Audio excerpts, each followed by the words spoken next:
Jika mungkin rasa sakit itu ditimpakan hanya kepadaku, timpakan saja kepadaku supaya umatku tidak merasakan rasa sakit itu. Betapa cintanya Rasul kepada umatnya, wah. Berani mengorbankan dirinya untuk umat ini.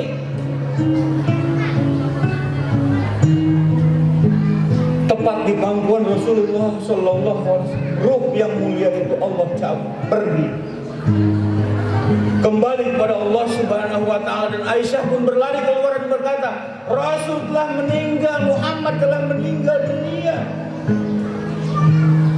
Muhammad sudah wafat.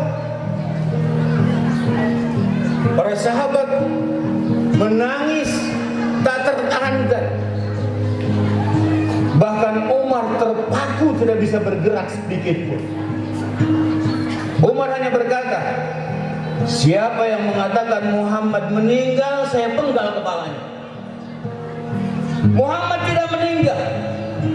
Muhammad hanya pergi seperti Musa meninggalkan Bani Israel dan selama 40 hari kembali lagi. Muhammad tidak meninggal.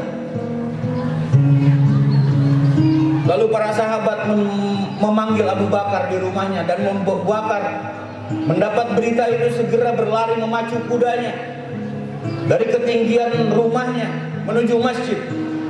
Tanpa menoleh kemana-mana langsung mendatangi masjid dan mendatangi Rasulullah SAW. Lalu memeluk dengan penuh kasih sayang sahabat yang dia cintainya itu. Kemudian Abu Bakar keluar dan menenangkan para sahabat untuk segera duduk dari kegaduhan berita yang dia dengar dari Aisyah radhiyallahu anha.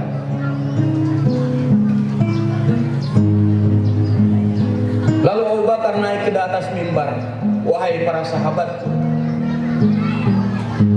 may ya'budu Muhammadan fa inna Muhammadan qad mata. Siapa yang menyembah Muhammad, sesungguhnya Muhammad sudah mati. Wa may ya'budullaha, dan siapa yang menyembah Allah, fa innallaha hayyun la yamut. Sesungguhnya Allah hidup dan tidak akan pernah mati.